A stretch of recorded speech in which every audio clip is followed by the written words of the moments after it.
Hey everybody, it's Eddie J on crypto. I have started recording shorts for those people that don't have the time to listen to the whole 20-minute videos that I do. It's usually 20 minutes or less, give or take.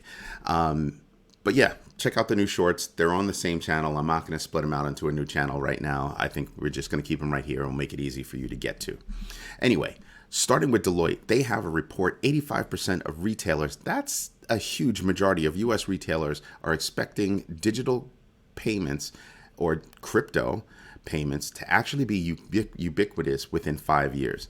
That's larger than large, and we'll unpack that because Rebel Reach is about to announce something really big. Binance is planning to get back into South Korea. Yep, that's a good move, but I hope they'll go around the world cleaning up all the little messes that they have because they seem to travel with a lot of baggage. They have a good platform of which I am a customer. No, they do not pay me, but I do use them from time to time when I want to acquire something because they've got a lower price. However, I think they could step up their customer service in major fashions. Huobi, one of the world's largest, not nearly as big as Binance, but one of the world's largest crypto exchanges. Their co-founder and BMAN Lee, their co-founder is Dojun or Dujun. I don't know if I'm pronouncing that properly, so I apologize now. They've created a $400 million crypto fund. They want to invest in Web3, blockchain, and emerging tech within the space. Something even bigger than that, the SEC has actually now released the Hinman memos, but they released it in such a way that you would think they're trying to use it to bolster their case. Popcorn time. That's all I'm going to say. It's popcorn time. Just in case you're wondering about the t-shirt that I'm wearing, I had written a book along with my friend of mine, Leah, or she wrote the book and I helped her, about college recruiting. Anyway, back to this. So, 85% of US retailers expecting digital payments, crypto, to be ubiquitous within 5 years. Yeah. I've said it many a times. Retail is going to be the growth of crypto. That's going to be the space. That's what's going to make adoption grow. That's going to make everything grow. Now, to all those FUD people that are out there, spreading FUD, it's reports like this that I sit here and I look at that and I just kind of go, are you not paying attention to the infrastructure that's being built? Just wondering if you're paying attention to the infrastructure that's being built for this. Number one is Rebel Reach. We're a web hosting platform, and we're integrating native crypto payments into our platform. That also means that it's a decentralized process. Excuse me. So what I mean by decentralized means, imagine walking into the store with cash, buying something and walking out. That's an OTC transaction, over-the-counter transaction between you and the store. Done. No middleman, no nothing. Well, guess what? Rebel Reach is doing the same thing. So stay tuned on that one. Binance trying to get back into South Korea, I think, is great. I think it's a great thing that they keep growing on a global scale. It would be nice if I saw the same kind of action, the same kind of movement from other global exchanges. I'm pretty sure FTX, I'm pretty sure Sam is all over it. Coinbase faltering, growing. I mean, you want to focus on India, and India hates crypto. I don't get it. Meanwhile, you're firing people. Don't get it again. But whatever. While they're laying people off, Binance is on a hiring spree. Kraken is on a hiring spree. Ripple's on a hiring spree.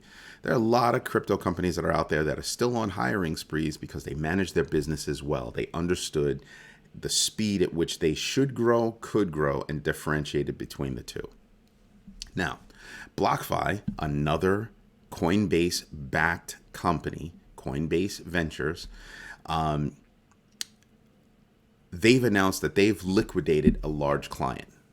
I don't have any proof, but at the same time, Three Arrows Capital has announced that, yes, they were liquidated because they couldn't make the margin calls. Yeah.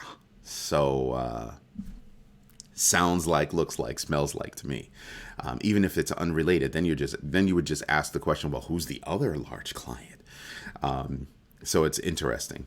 Huobi, their co-founder and BMAN Lee, Dujun from Huobi, and because I'm probably totally muddling that name, and BMAN Lee created a $400 million fund focusing on blockchain and growth technologies within the crypto space. Keep in mind, this is during a downturn, right? So that means they must be looking at projects that actually have utility, actually have growth potential, and probably have already been started, not investing in vaporware or something like that. Vaporware is software that's yet to be made. They need money to go make it. So just saying, the biggest news for me is, not the biggest, but some of the news for me that makes me look forward is, well, the SEC has released the Hinman memos, something they fought against tooth and nail. Now I want you to think about this. They released the memos in such a way as to try to bolster their case.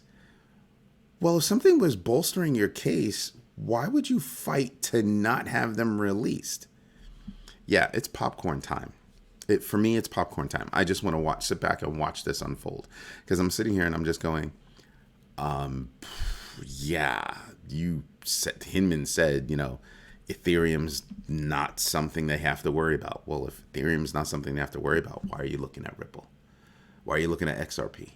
Anyway, this is why I have the popcorn out. Anyway, let's look at the numbers, because it's what I find to be interesting, and I don't actually have all the numbers up. Let me take care of that for us real quick. What I find to be funny is just the idea of the SEC picking one over the other, right? Go after XRP, but you don't go after Ethereum. There's a reason why. Go do your own research. You'll understand why. So when I look at that, I'm just kind of like, really, guys? That's what we're doing here? That's how we roll? And you hope that that's not how we roll, but apparently it is. So when I look at that, I just kind of go, yeah, not good, but I think it starts to beg the question of, are we going to start to see the end? Start seeing, where the end of this is going, right? And that's what I'm looking for. Let me just make this so you can read it all. There's that. Let's just go make sure that we have the latest data grab. There you go. Now it's updated. So if you look at the winners and losers, you see that losers, my 5% rule, but losers go all the way down to here with 5%, which means it's not much more losers on that side. Things have kind of settled down a little bit there for now. Terra Luna down 7%. Nobody's shocked. Just nobody's shocked. Just saying. Quant is down 7%. That's something I've been looking at for a little while. Uniswap down 5%. Interesting. Let's see who's over here. SafeMoon, not really following them. Look at them. They're ranked 104. Not really looking at that. Celsius Network up 12%. But would I really put my money in there? No, I would not. Trust Wallet 9%, but I haven't done any research on that, so I'm not even paying attention to it, other than I just happen to see the name. Monero XMR down 5%. So that means everything from here down, nobody cares, right? It's a 5% move. Unless you are day trading crypto, I don't care about anything that's moving 5%. Now, I'll pay attention to a 5% up and 5% down, because that's a big swing, right? So that's what I do pay attention to. Do I think that cryptos can go down again? Yes, I do. But yesterday's fear and greed index was at 7. Today it's at 9. Still in single digits, but people are starting to feel, hey, we could be getting somewhere with this. And look at this, DeFi Llama still at, let me refresh this. It's still at 74 billion. So that's something to look at. I did flip back over from Ethereum over to Bitcoin to see what the story was, and I'm still not. It got really close, really close, but didn't crash through that $20,000 mark. I think if it hits 19, for me, if I'm looking at Bitcoin, if it hits 19, I'm thinking 15. That's really where I'm at. For some people, their number is, I think, 19.2 or 19.7. But for me, if it hits 19, I'm going to start looking at 15. I'm going to DCA. I would DCA heavily. And the reason why is just because there's so much growth, right? There's so much infrastructure being built out. Now, think of infrastructure being built out like EVs, electric vehicles. You have the electric vehicle that pushed the demand for infrastructure. Well, you've got crypto, and that's pushing the demand for infrastructure. And that's exactly what's happening. When you have Deloitte saying we've got a report that says of all the respondents that we went and interviewed, 85% of those U.S. retailers think that, digital payments is going to be ubiquitous. Stop there. And I want you to pay attention to this. I did a video previously about, credit card transactions versus crypto transactions. One of the reasons why retailers want this is because they will get all of their money. They'll get just about actually not even just about, they will get all of their money. All of it. I'm about to shoot a video right after this one, because I'll be wearing the same shirt, not changing, that talks about bank fraud, bank check fraud, and how crypto is better than bank check fraud. Now, bank check fraud went up, even though checks have gone down. We'll get into that in that video. But yeah, I'm looking at what's going on with Bitcoin, and I'm just paying attention to that. There's a strong chance that Bitcoin could go up from here. I'm just planning on the down, right? I'm planning on the downside so I can continue with my DCA strategy. But I'm not going to, obviously, I would not be mad because I've been DCAing all this time. I'm not going to be mad if it goes up either. Just saying. So looking at this, look at where Ethereum is. It's touching 1,000. It was only a few weeks ago where it was at 2,000. Double. Bitcoin down at 20,000. Now, people have been asking me, why are you into Ethereum and not Bitcoin? It's because Ethereum has dropped more than Bitcoin. That's why. So Ethereum is cheaper. So I've been snatching Ethereum and snatching in big ways. I also believe that looking at Bitcoin is different than looking at Ethereum. They have different use cases. Ethereum and its network, that is hugely used by most coins as their foundation. So Ethereum has the most smart contracts, staking, just everything you can think of, it's got the most. Okay? So you need to stop and think about that. Because we're talking about utility, we're talking about adoption, we're talking about usefulness, we're talking about growth, all those different things rolled up into a great coin, which is Ethereum.